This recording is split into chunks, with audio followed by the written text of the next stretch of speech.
amahoro kuri wowe ufunguye aya mashusho aho uri, ubuntu n'amahoro byombi biba muri Kristo Yesu bibane nawe, amen.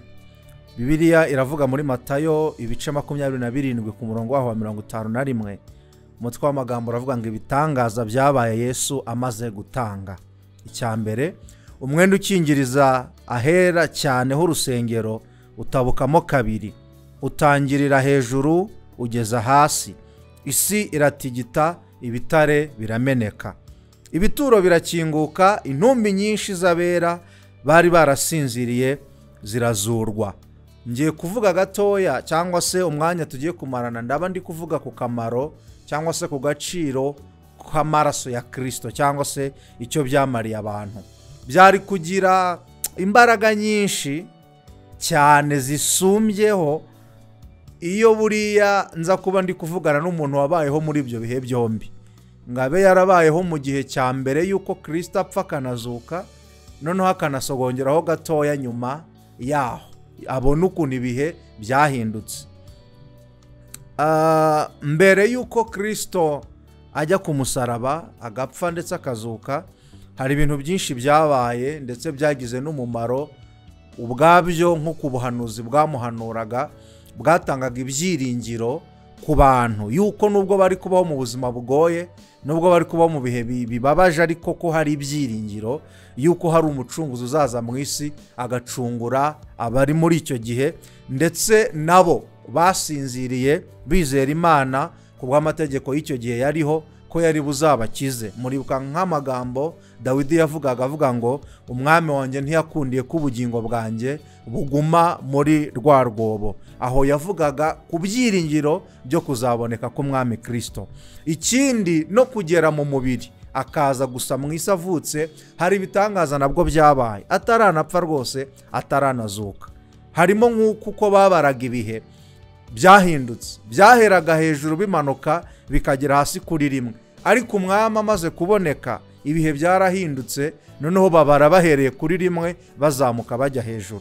Ibyo ni ibitangaza byabaye umwami atarigisha, umwami atarakiza indwara, ndetse atarakora n'ibindi byinshi bitandukanye. Harimo abasaza bamwe bitwaga ba Simiyoni, bari barabwiwe n'umwuka wera ko batazapfa batabonye agakiza Imana izohereza. Abo nabo bapfuye bafite ibyiringiro ko bamwiboneye, basize bamwiteruriye, bavuga yuko rwose babonye agakiza Imana yari yarahanuye. Ni ibintu byabaye Kristo ari mu mubiri. Ikindi, atangira kwigisha yakijije indwara abantu batagiye kwa muganga. Yagiye atanga inama nyinshi zitandukanye, agenda avuga amayoberane menshi y'ubumana. Ibyo ni ibintu yakoze rwose bidasabye ngo apfe cyangwa ngo azuke, akiri no mu mubiri. Hari ibintu byinshi yakoze, ntabwo ari byo ngira ngo tugarukeho, ahubwo ndagira ngo tuvuge kuri iki cyabaye amaze gutanga cyangwa se gupfa, nk'uko Bibiliya yabivuze, yakoresheje iterime ivuga ngo gutanga. Icyambere, umwenda ukingiriza ahera cyane h'urusengero utabukamo kabiri. Hari urusengero rwari rufite ibice byinshi bitandukanye. Aha hera rero habagamo isanduku y'isezerano. Isanduku y'isezerano mo imbere habagamo mano, habagamo inkoni ya Aroni, ndetse habagamo n'ibisate by'amabuye byari byanditseho amategeko y'Imana. Murabizi ya yandi Imana yahaye Mose, nibyo byabagamo imbere. Iyo sanduku yose muri rusange igashushanya kubaho kw'Imana mu bantu, cyangwa se presence yayo aho ngaho. Aho hera rero habagamo umwenda munini cyane wahakingirizaga, ku buryo umuntu wabaga uri ahera n'abandi bari hanze batabashaga kumenya ibiri gukorerwamo imbere.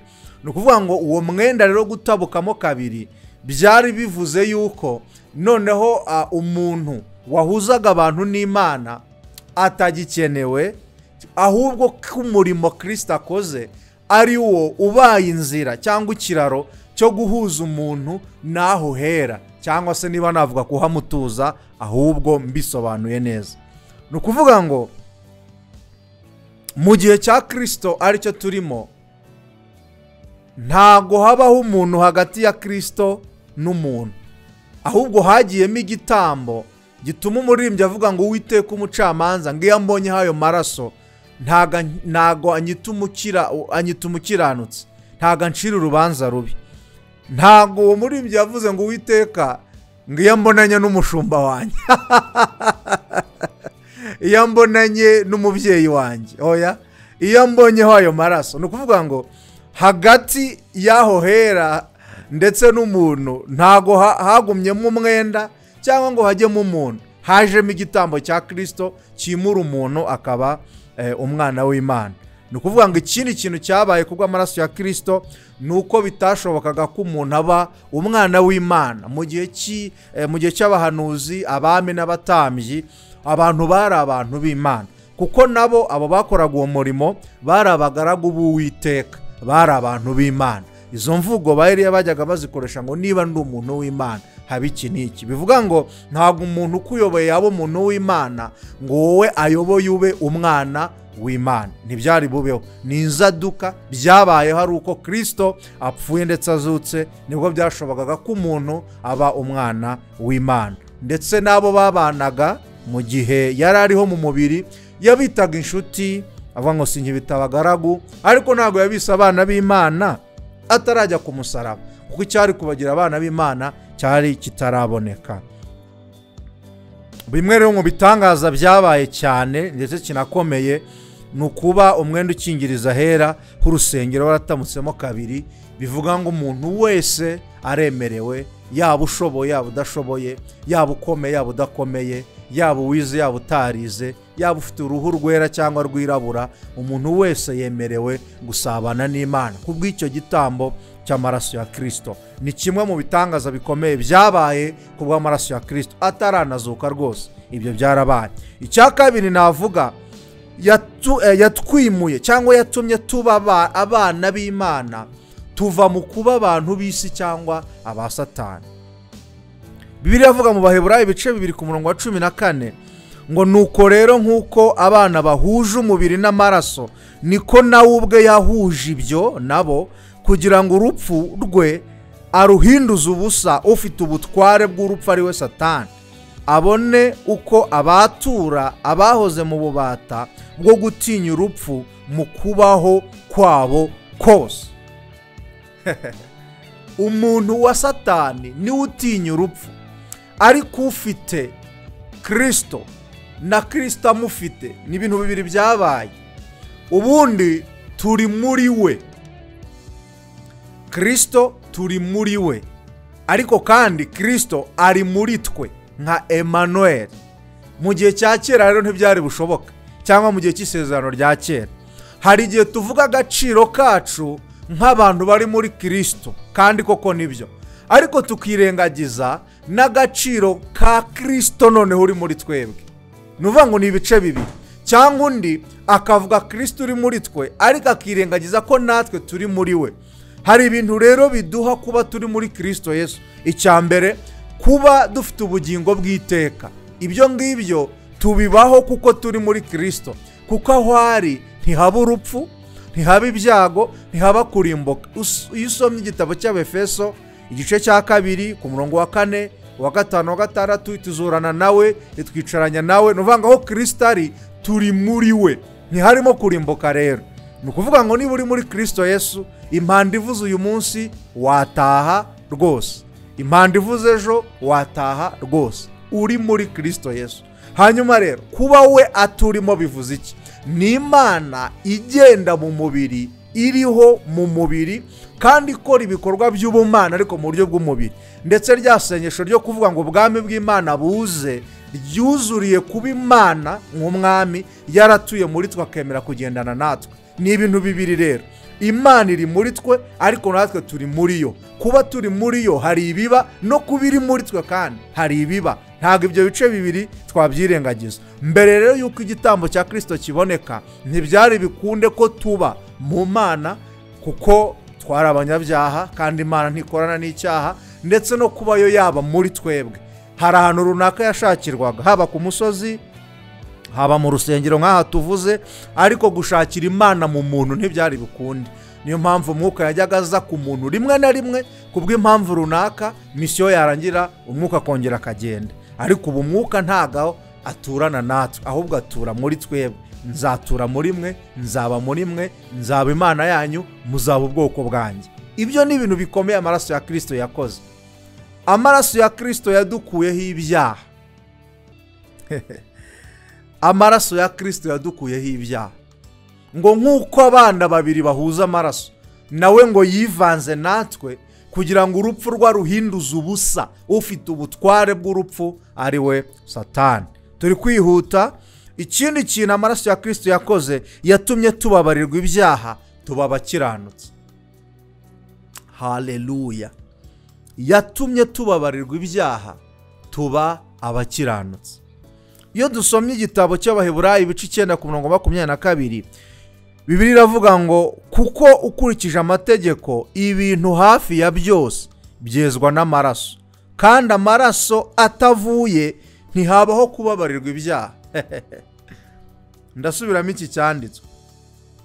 Ukurikije amategeko ibintu hafi ya byose byezwa n'amaraso, kandi hatabayeho, nuvuga ngo kandi amaraso atavuye ntihabaho kubabarirwa ibyaha. Amaraso ya Kristo rero yatumye tuba abana b'Imana, twakivuyeho. Yatumye tuba abaragwa b'ijuru, twakivuyeho. Noneho yatumye tubabarirwa ibyaha, tuba abakiranutsi.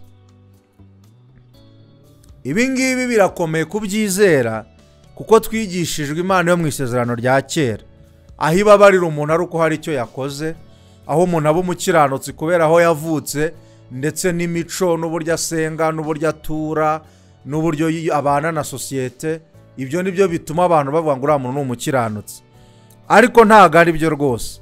Ahubwo amaraso ya Kristo niyo abasha kugira umuntu umukiranutsi bigakunda, kubera yuko igitambo cya Kristo kirera, kirakiranuka, nabo kigizemo umumaro rero nabo barera kandi barakiranuka. Ibyo ni ibintu biba iyo umuntu yizeye amaraso ya Kristo. Kuzuka kwa Kristo kwaduhaye sekirite, byaduhaye umutekano w'ijuru 100%.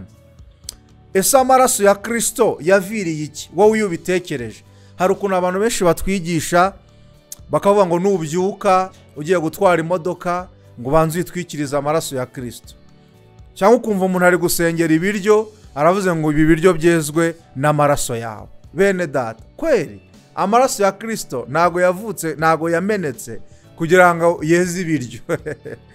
ntago yamenetse kugira ngo tuyanyanyagize ku nzu zacu ngo zirindwe. Oya, ntago ari ibyo. Amaraso ya Kristo yamenetse kugira ngo abanyabyaha bababarirwe ibyaha, babe abana b'Imana. Iyo niyo ntego nyamukuru y'amaraso ya Kristo. Naho ubundi ntago amaraso ya Kristo yeze ibiryo, ntago atwikira imodoka ngaho mugiye ngo mudakora accident. Kweri oya, ibyo ngibyo ntago ari byo amaraso ya Kristo akora. Ahubwo kuko amaraso ya Kristo atari ikigirwamana, ahubwo afite nyirayo ari we Kristo nyine, ni umwami wapfuye ariko arazuka ariho nyine. Nuvuga ngo ni usaba, cyangwa iyo dusenga tuvuga ngo bigende gutya na gutya, ntago tubwira amaraso, tubwira Kristo nyine, kuko ariho yarazutse, ni umwami uriho. Amaraso hari icyo akora, ariko na Kristo nk'umwami uriho ukora hari icyo akora.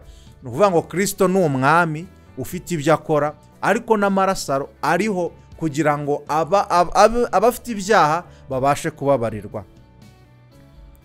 Ndakosora iki rero? Ndakosora abantu, cyangwa se ndahugura abantu biringira kubabarirwa ibyaha byabo mu bandi. Kavuga ngo buriya ubwo ari umuntu runaka uri kwihanisha, ngiriwe ubuntu, kanihute ngende mubwira ibyaha byanjye, ndabizi neza ko ndi bubabarirwe. Ni byiza ndetse ni nabyo, ariko birivuga ko biba byiza iyo umuntu agize icyapfa n'undi akamwaturira icyaha yakoze, bagasabirana bakababarirana bikarangira. Ariko ntago bivuze ku bugingo. Ku bugingo ho ntago umuntu aba umunyabyaha kuko yabikoze, ahubwo umuntu avuka ari icyaha nyine, kubera inkomoko ya Adamu na Eva, umuntu akomoka ari icyaha. Amaraso ya Kristo rero yeza cya cyaha cyaho umuntu ari umuntu wa Satani, akimurwa akaba umwana w'Imana. Ibyo bindi ni imibanire yacu ko tubana n'abantu, ibyo twita imirimo ya kamere, harimo ibi. Uzasoma igitabo cy'Abagalatiya muzabibona. Ndi kugana ku musozo rero, turashima Imana ko Imana yiyungiye n'abari mu isi muri Kristo Yesu, ntiyabikibabaraho ibicumuro byabo. kandi Imana yemeye kuza gutura mu muntu imaze kumweza kugira ngo duhabwe ubuzima bw'iteka. Ni ukuvuga ngo rero niba Kristo ari muri wowe ntabwo uri umunyabyaha, ahubwo uri umwana w'Imana. Ntabwo umuntu yaba umunyabyaha ngabe n'umwana w'Imana. Ikindi ntabwo wavuga ngo Kristo ngo nubwo ndi umunyabyaha ngo ndagushimba ko utuye muri njye. Ntabwo byakunda. Ntabwo Kristo nyine yatura mu munyabyaha ngo bikunde. Habaho kubanza kwezwa none hagatura muri wowe nyine. Nicyo bivuze. Uraba umunyabyaha cyangwa uba umwana w'Imana. Nicyo bivuze. Uyu munsi rero amaraso ya Kristo wayumva gute? Uyu munsi uyumvishe gute? Uri muri ba bantu se itungo rye ryaba ryatinze kubyara yajya gusenga agahamagara amaraso ya Kristo ngazafasha iryo tungo kubyara? Uri muri ba bantu se umugore we cyangwa mushiki we atinda kubyara agahamagara amaraso ya Kristo ngazamufashe kubyara vuba? Hari ibintu amaraso ya Kristo yamenekeye kandi tubona muri Bibiliya. Ntago ari maji, ntago ari ibintu twimagina, ntago ari ibintu tuvuga ngo nuko wabitwigishije ngo ku rusengero. Ni ibintu bikora kandi bifite ibintu bikora. Amaraso ya Kristo ntago atwikira umuhanda mugiye kujyamo kugira ngo mudakora accident. Yamenetse kugira ngo tubabarirwe ibyaha. Ibyo bindi rero bikorwa n'umwami nyine kuko ntago yapfuye ngo birangire. Ikindi ntago ubugingo bw'iteka ari isezerano. Byabaye isezerano nkuko nabivuze mu gihe cya mbere yuko Kristo ajya ku musaraba agapfa kandi akazuka. Ariko amaze gupfa no kuzuka ab'icyo gikorwa cyabereyeho bahawe ubugingo bw'iteka. Aho Kristo ari abo bantu bari muri we. Ni ukuvuga ngo rero bari mu ijuru. Donc mu buryo bw'umwuka bari mu ijuru, nta kurimbuka kuri muri bo. Kandi hano mu isi bafite uburinzi kuko nawe ari muri bo nk'Imana ibera hose icyarimwe. Ndagushimiye rero, ndagushimiye kandi wite kukumenya ijambo ry'Imana ariko ry'ubutumwa bwiza. Wite kukumenya mu gutandukanya ibihe. Nuvanga ibihe umuntu aracanganyukirwa. Biba byiza iyo ubaye mu isezerano rya kera ukaribamo nyine ukamenya ngo ndi mu isezerano rya kera, cyangwa se ukavuga ngo ndi murishya mbayeho mu isezerano rishya. Ariko iyo uvanze amadosiye ukavanga ibintu ni kwa kundi umuntu atamenya ikibanza n'igiheruka.